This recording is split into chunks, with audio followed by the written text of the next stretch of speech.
Hello everyone, welcome to tutorial number 6 I believe, and in this tutorial we're gonna learn how to insert a chart. And Excel allows us to actually make multiple types of charts. There's pie, there's like bars, we can do multiple ones. So in this tutorial I'm gonna show you guys some of the ones that we can do. So if you guys remember from last time, we did the count if function that allow us to count how many passes and fails we already have in this section. So let's actually make this data more representable. And let's say you want to show this data to your boss and you want to make it look good. So to do that, you need to put it in a chart. So let's put it on a chart. So first thing that you want to do is highlight this section, which is the pass, which is 3, and then the fail, which is 2. And you just highlight the whole section, and you go to Insert. And if you go to the section that it says Charts, you can go to the pie icon and actually pick pie right there. And if I make this bigger, if you guys see, it actually gives me the amount of passes, which is which we had 3, and this is actually 5/3 or 3/5 of the chart, and this is the other 2/5 of the other pie, and it's color coded as well. And we can actually change how it looks from this section as well, which is depending on how you want to make it look like. And you can make it look like that too, which I don't think this is a good idea because you want to make it color coded to make it easier for people. And you can actually make a title for this chart. So press results, and you're actually good to go. And let's say if you want to actually select the data or edit the data, see we have pass or fail in here.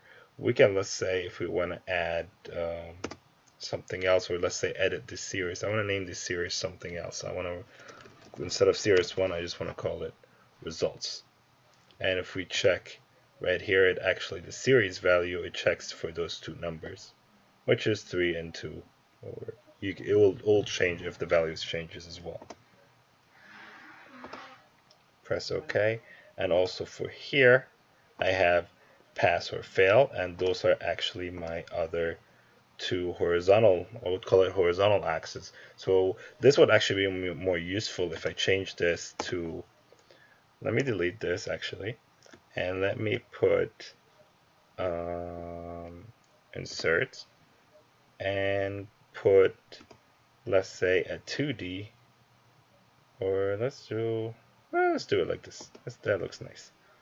So if you guys see right here, we have a pass of 3 right there, and then a fail. If we look really closely, honestly, this is not the best option.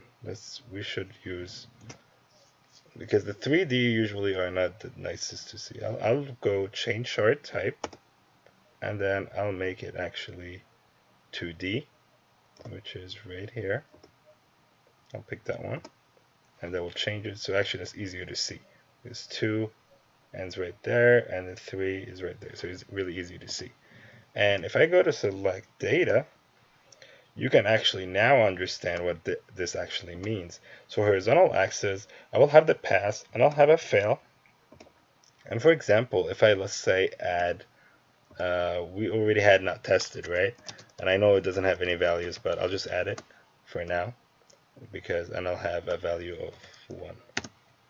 Okay. And let me go select data, and then I'll edit this, and instead of having pass or fail, I'll have pass, fail, and not tested.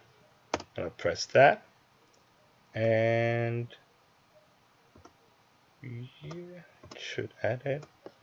And then also for here, I'll have those 3 values, and then press OK. And here you go. I had all 3. And the only reason it didn't pop up because I actually only had 2 values, so I think it automatically detects there's only 2 values, so there's no need to put the other one. But when I picked the third value, which was the 1, the not tested label appeared in here as well. So you can actually play around and look for like different pie charts. There is multiple options you can choose from, but those are like the most, I wouldn't say mostly used, but those are the ones that I would use in this kind of scenario, with either a pie chart or a just regular pie chart. So I really hope this was a useful tutorial for you guys, and please leave a comment if you have any questions. And hopefully it's not snowing in your area, because we had 24 inch of snow, so that's a lot of snow. I hope it's pretty warm in wherever you're watching, because I really don't like snow. All right, enjoy the rest of your day, guys, and I'll see you next time.